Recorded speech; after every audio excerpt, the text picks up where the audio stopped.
Benjamin Carson continues to surge in the polls. Over the weekend, he caused a bit of a controversy over remarks that he made about faith and politics. Take a look.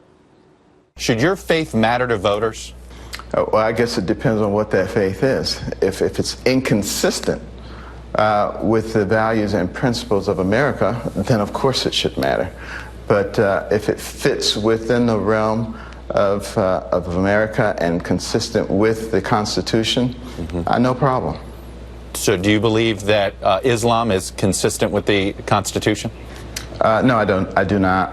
I would not advocate that we put a Muslim in charge of this nation. I absolutely would not agree with that.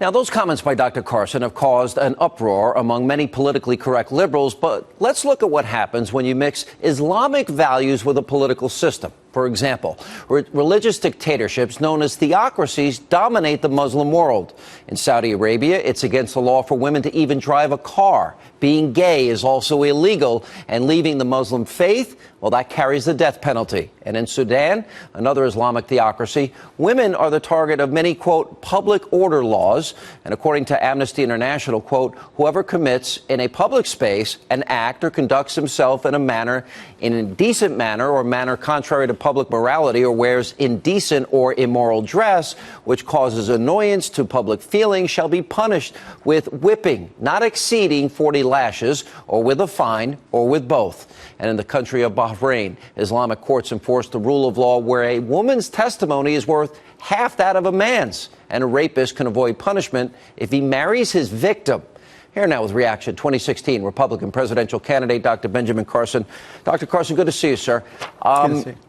Let's talk about the interview and what you said specifically about a Muslim president. Do you stand by the comments? Absolutely, I stand by the comments. You know, what we have to do is we have to recognize that this is America, and we have a Constitution. And we do not put people in, at the leadership of our country whose faith might interfere with them carrying out the duties of the Constitution. So if, for instance, you believe in a theocracy, I don't care if you're a Christian. If you're a Christian and you're running for president and you want to make this into a theocracy, I'm not going to support you. I'm not going to advocate you being the president. Yeah. I spoke with Dr. Zuhdi Jasser today. He's a moderate Muslim, and I asked if he could name a single Muslim country that treats women the way we treat women, or minorities the way we treat minorities in this country. He couldn't name a single one. Was that what you were thinking in your mind when you were answering the question? In other words, the way Muslim theocracies currently operate? That's correct.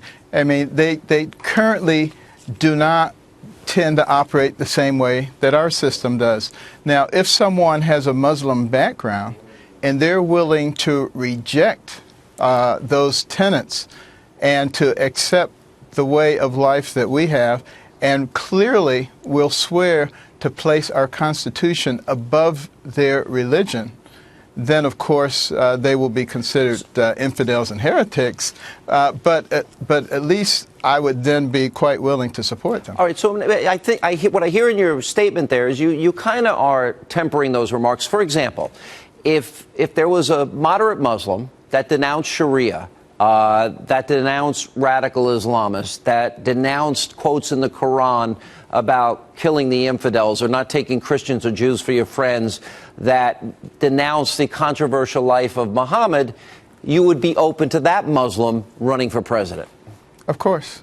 Okay, but, well, then, so basically the controversy is over in that sense. Did you mean to say radical Islamist, or one that supports a form of government as is practiced in Muslim countries? Is that more what you meant to say?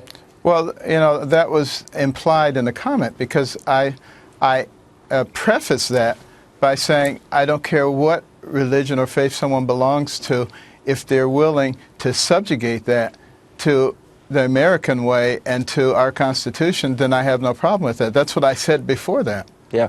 What do you make of Scott Walker getting out of the race? And he made a statement that this has become too much about personal attack this campaign. Do you agree with that? Because that's what I felt the last debate was like. You said this about him. He said this about you. Tell him what you think of what he said. Do you feel there's been too much of that? Well, I thought that was ridiculous, and that's why I absolutely refused to get into it. And some people said it was a weak debate performance, but there was no way I was going to fall for that bait. That's what they did the last time around. We have to be smarter than that. You know, I agree with you. And I actually, having interviewed you enough over the years, not in a million years are you going to get involved in that. I can't see you.